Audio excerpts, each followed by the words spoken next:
Alrighty, yo, what is going on, everybody? It's your boy, Miss. Here back with another video. Today, we gotta do this, man. We gotta honor the late great Kobe Bryant. Today is now the 4-year anniversary of his passing, sadly, in that helicopter with those passengers and his daughter. So yeah, man. So today we're gonna do one special Kobe video, just one. I just wanted to do one today. This is one of those days, man. I remember this like it was yesterday. I didn't even know it happened until I got off work. Once I got off work and I could finally access my phone, because you couldn't have your phone on the work floor or whatever. I was working in a clothing store, and they were really strict on phones. So hey man, well you gotta do what you gotta do, man. I wasn't tripping on the phone thing, but man, when I got on my phone and I looked through my phone, man, we was waiting. I was chilling, waiting for everybody to finish up so that way we can go the fuck home. Man, I checked my phone, man. That shit hurt my heart, dog. They said Kobe passed away. I was like, man, get the fuck out of here. I'm thinking this is TMZ. No, this is ESPN reporting this shit. And you know ESPN don't tell no lies. You know ESPN don't. Well, at least they try not to tell no lies, especially when it comes to people dying. They at least try to make sure it's confirmed.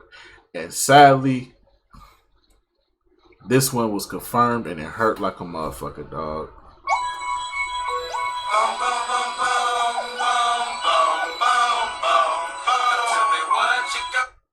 RIP to the Bean, RIP to the Mamba Kobe, man.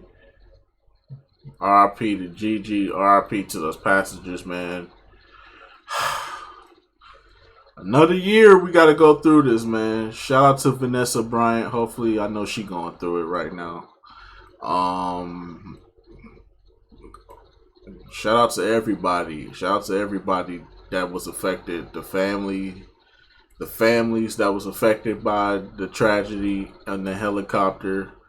Everybody, bro. Just RIP to everybody, bro. Let's make this a beautiful day today, man. So we're gonna do this one video right here. Why did Kobe Bryant end his career with one MVP? Well, it's pretty obvious now, considering what y'all see in the media. The media hates Kobe Bryant still to this day. Even after this man passed away, they still hate on this man and his greatness. For what reason? I have no fucking idea. But anyway, we gonna get right into this though. Without further ado, let's get right into this. Kobe Bryant was my favorite player to watch when I was growing up as a kid, but there was always one question in the back of my mind. If a lot of NBA fans thought that Kobe was one of the greatest to ever play the game, why exactly did he only win one MVP award? We're going to deep dive into this today and find out. Kobe began his career as the 13th pick of the 1996 NBA draft by the Charlotte Hornets, but due to a draft day trade, he would make his way onto the Los Angeles Lakers and become the top player in franchise history at the time of his retirement. He dominated the NBA through the 2000s and a good chunk of the 2010s. Bryant was one of the top scorers to ever touch an NBA court, and at the time of his retirement, he would have the third most career points in NBA history. So we're going to start off this video by talking about the 2007 to 2008 season first, where Kobe would win his one and only MVP award. So in this year, he would lead the Lakers to a 57-25 record, which was good for first place in the Western Conference. Along with this, the Lakers would have the third best record in the league, finishing only behind the Boston Celtics and Detroit Pistons. Along with leading the Lakers to a great record, Kobe would also have an incredible individual season. He finished the year averaging 28.3 points, 6.3 rebounds, 5.4 assists, and 1.8 steals per game, while shooting 45.9% from the field and 36.1% from three. His best game of the entire season would come on March 2nd, 2008 against the Dallas Mavericks. In the 51 minutes and 24 seconds that he played in this contest, he ended up scoring 52 points, 11 rebounds, 4 assists, 1 steal, and 2 blocks, while shooting 55.6% from the field and 66.7% from three. The Lakers would end up winning this game by a final score of 108-104. Kobe would end up beating out Chris Paul, Kevin Garnett, and LeBron James for the MVP award this season. And in the playoffs, he would continue his elite run, leading the Lakers to the NBA Finals against the Boston Celtics. but the Lakers would end up falling just a bit short of winning a title, losing the series in 6 games. If the Lakers would have closed out that series, there is a strong chance that Bryant would have achieved the coveted Triple Crown, winning the All-Star MVP, regular season MVP, and Finals MVP. While this is the only time that Bryant would win the MVP award and was named the best player in the league, there were still a handful of other seasons in which he had a very strong case of winning the award. 2003. Next up, we have the 2008 to 2009 season where Kobe would finish in 2nd place. Now, coming off the Lakers falling just short of an NBA title, Bryant was ready to come back and finally ready to win the first ring of his career without Shaquille O'Neal. He would lead the Lakers to another first seed spot in the Western Conference and finished only 1 game behind the Cleveland Cavaliers, the best record in the entire NBA. Kobe would finish the season averaging 26.8 points, 5.2 rebounds, 4.9 assists, and 1.5 steals per game, while shooting 46.7% from the field and 35.1% from 3. His best game of this season would come against the New York Knicks that took place on February 2nd, 2009. In the 36 minutes and 48 seconds that he would play in, Kobe scored 61 points, 3 assists, and 1 block while shooting an astounding 61.3% from the field and 50% from 3. Despite the very strong showing from Kobe this season, paired with him leading the Lakers to the first seed in the Western Conference, it would still not be enough for him to bring home the MVP award. LeBron would end up winning the award with Kobe coming in 2nd place. In comparison, James would average 28.4 points, 7.6 rebounds, 7.2 assists, 1.7 steals, and 1.1 blocks per game, while shooting 48.9% from the field and 34.4% from 3. While Kobe did have a very strong showing this season, James had him beat in almost every statistical category. The only area in which Bryant was better was his 3-point percentage. Pairing this with the fact that James and the Cavs finished with a better record than Kobe and the Lakers, this may have been one of the few times that the voters got it right in giving a different player the MVP award. Although he didn't end up winning the MVP in this season, Bryant would end up leading the Lakers to an NBA title. They took down the Orlando Magic in the finals, winning the series in only 5 games. This would officially tie Bryant and O'Neal in terms of NBA titles, keeping the rivalry alive and well. Now we're going to take a little bit of a jump back to the 2002 to 2003 like I said, 2003 season. The first time in Kobe's career that he would place in the top 3 in MVP voting. He and Shaquille O'Neal would lead the Lakers to a record of 50.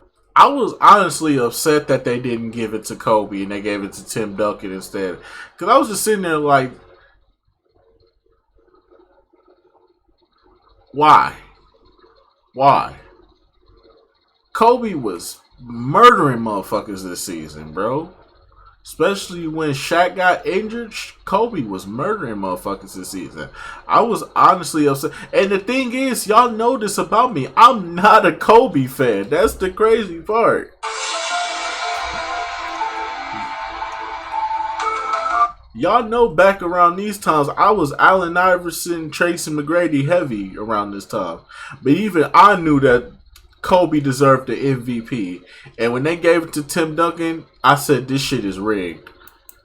And 32.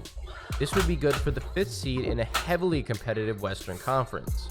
Interestingly, if the Lakers had been in the Eastern Conference this season, they would have finished tied with the best record in the conference.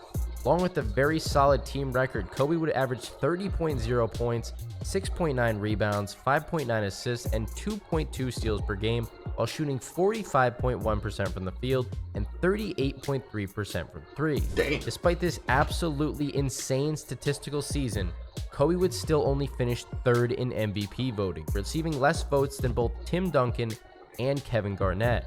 Garnett would finish in 2nd in the MVP voting after one of the strongest seasons of his Hall of Fame caliber career. He would finish the year averaging 23.0 points, 13.4 rebounds, 6.0 assists, 1.4 steals, and 1.6 blocks per game while shooting 50.2% from the field and 28.2% from 3. Along with this, Garnett would lead the Timberwolves to a record of 51-31, finishing with just one more win than the Lakers. With Garnett leading his team to a better record, while on the other hand, Kobe scored significantly more points, I don't know if it's enough to objectively move the needle enough for him to be deserving of the 2nd place spot. Tim Duncan would end up winning the MVP this season, leading the Spurs to a record of 60-22. and this would be enough for the best record both in the Western and the Eastern Conference. Individually, Duncan would average 23.3 points, 12.9 rebounds, 3.9 assists, and 2.9 blocks per game, while shooting 51.3% from the field and 27.3% from three. Similar to his comparison with Garnett, Kobe's biggest edge comes in terms of scoring when comparing him to Tim Duncan. However, even with the larger edge that Bryant holds in assists as well, I'm not really sure it's enough to justify Kobe winning the award over Duncan. With Duncan dominating on the defensive end, on the boards, and in terms of overall team record, this is another year that I don't think voters can be held at fault. If Kobe wouldn't have been sharing an offense and the ball was Shaquille O'Neal, there's definitely a chance that he could have put good enough numbers up to win MVP. However, the team's overall record would have taken a substantial hit most likely. Bryant's best game this season would come on March 28, 2003 against the Washington Wizards. He would finish the game with 55 points, 5 rebounds, 3 assists, and 3 steals while shooting 51.7% from the field and 69.2% from three. Damn. The Lakers would win this game by a final score of 108-94. And in the playoffs, Duncan would once again get the best of Kobe. In this series, Duncan proved that the voters got it right that year. He sent the Lakers packing in a hard-fought 6-game series. Despite the Lakers losing this series, Bryant would still play at an insane level, averaging 32.3 points, 5.0 rebounds, 3.7 assists, and 1.0 steals per game, while shooting 43.4% from the field and an amazing 44.1% from three. Next up, we're going to take a look at the 2006 to 2007 season, where Kobe would finish in third place in MVP voting, just behind Dirk Nowitzki and Steve Nash. Kobe led the Lakers to a record of 42-40 this season.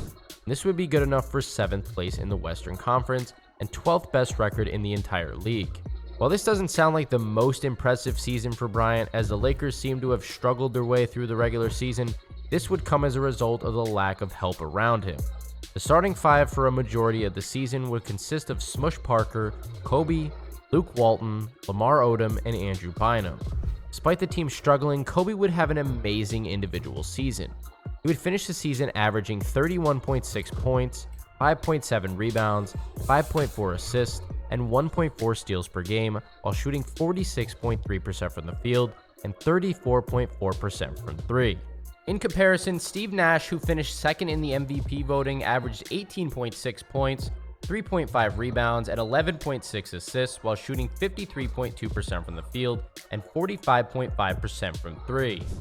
Along with this, Nash led the Suns to a 61-21 record, which was good for second in the Western Conference. Where Bryant led the league in points, Nash led the NBA in assists this season. Pairing this with how efficiently he scored through the 2006 to 2007 season, this is a vote that could have gone either way for second place. But the MVP winner this season, Dirk Nowitzki, finished the season averaging 24.6 points, 8.9 rebounds, and 3.4 assists per game, while shooting 50.2% from the field and an elite 41.6% from three. Nowitzki would also lead the Mavericks to the first seed in the Western Conference, despite having a starting five of Jason Terry, Devin Harris, Josh Howard, Eric Dampier, and himself. Due to the overall success of the team that Dirk led them to and his strong statistical season and his extremely efficient shooting from a big man, Nowitzki definitely had a case to win this award, but Bryant also had a very strong argument to winning the MVP over Dirk as well. Facts. Kobe's best game this season would come in a regular season matchup between the Lakers and the Portland Trail Blazers, where Kobe would play 49 minutes and 58 seconds and finish the contest with an astounding 65 points, 7 rebounds, 3 assists, and 3 steals while shooting a remarkable 59.0% from the field and 66.7% from three. Dang. Despite dragging the Lakers. But also we got to acknowledge the fact that this was the season where he went on a 50-point game rampage where I think he went like 7 or 8 or 9 games scoring 50 or more. I think it was 10 games. He went up scoring 50 or more during the season. He put like 10, 50 plus games up. It was ridiculous what the fuck he was doing this season. But still, though, he definitely has a strong case for 2007's MVP.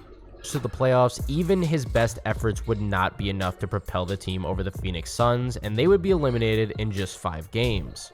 Throughout the series, Bryant was still playing at an MVP level, averaging 32.8 points, 5.2 rebounds, 4.4 assists, and 1.0 steals per game, while shooting 46.2% from the field and 35.7% from 3.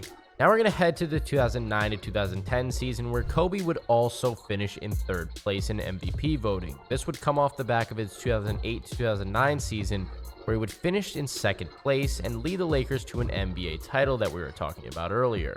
He would follow that season up with another very impressive showing in the 2009 to 2010 season, and in this season, Kobe would lead the Lakers to the top seed in the Western Conference and the 3rd best record in the entire league, finishing only behind the Cleveland Cavaliers and the Orlando Magic. This year, Bryant would average 27.0 points, 5.4 rebounds, 5.0 assists, and 1.5 steals per game, while shooting 45.6% from the field and 32.9% from 3. Despite this very strong showing, paired with Kobe leading the Lakers to the top spot in their conference, it would still not be enough for him to win the MVP award this season. He would finish behind both LeBron James and Kevin Durant. Durant finished 2nd in the voting and averaged 30.1 points, 7.6 rebounds, 2.8 assists, and 1.4 steals per game, while shooting 47.6% from the field and 36.5% from 3. Along with this, he would lead the Oklahoma City Thunder to a 50-32 record that was good for 8th seed in the Western Conference. Now, it was slightly debatable putting Durant in front of Kobe in the MVP voting this season. Despite Durant having a much stronger year in terms of scoring, they would have very comparable stats in almost every other category. With Bryant leading his team to a much better record and the top seed in the Western Conference, there's a very strong argument for Kobe to finish in front of KD in this season's MVP voting. LeBron James would once again end up winning the MVP award this season, averaging 29.7 points, 7.3 rebounds, 8.6 assists, 1.6 steals, and 1.0 blocks per game, while shooting 50.3% from the field and 33.3% from 3. Once again, the only metric that Bryant clearly excelled at over James was outside shooting efficiency. With James having a stronger statistical season and leading his team to the best record in the league, it's pretty difficult to make an argument in support of Kobe winning this year's MVP either. Bryant's best game of the season would come in a contest between the Lakers and the Golden State Warriors that took place on December 29, 2009. In the 42 minutes and 52 seconds that Kobe would clock in this game, he would score 44 points, pull in 4 rebounds, dish out 11 assists, and record a steal while shooting 48.1% from the field and 33.3% from 3. The Lakers would go on to win this game by a final score of 124-118. Bryant would go on to use this perceived MVP snub as motivation for the postseason. He would go on to lead the Lakers to another NBA title. In the NBA Finals this year, Kobe would take down the Boston Celtics in a 7-game series. This would be the ring that finally pushed Kobe in front of Shaq and would put an end to the rivalry once and for all. Now, as shocking as it is that Kobe only won one MVP award throughout the entirety of his 20-year NBA career, it makes a bit more sense when taking a closer look at the seasons of players who received more votes than him. While he was one of the greatest players that the game has ever seen, and personally my favorite player of all time, things rarely lined up for him to perfectly have that situation where he could win a second MVP award. Early on in his career, he had to share the court with Shaquille O'Neal, who was an MVP caliber player in his own right. As a result of the two sharing the court, neither one of them could completely dominate an offense like they were capable of. In the next few years after Shaq left, the Lakers were not performing at a high enough level for Kobe to win the MVP, no matter how great he was playing as an individual. Finally, towards the tail end of his prime, once Pau Gasol was on the team and the Lakers were actually winning, other players around the league were emerging as the new faces of the league. Now, I want to know exactly what you guys think in the comment section down below. Do you think Kobe was snubbed out of an MVP or two? Yes. Or after hearing this information, does it make just a little bit more sense to you? No. You know what doesn't make sense to me at all? Are these NBA stat lines that you guys absolutely need to check out. I still say 07, 03, 06, most definitely he deserved to at least have a snub at the MVP. Now the LeBron years, obviously LeBron's stats are going to outweigh him, so I can't even argue with that. His stats outweigh Kobe's stats. So yeah, LeBron was getting those two MVPs regardless. But anyway, so that's just gonna about do it for this one. I'll see you on the next video. Till then, peace out. RIP to the Bean, RIP to the Mamba. Kobe Bryant, Bryant, Bryant, Bryant.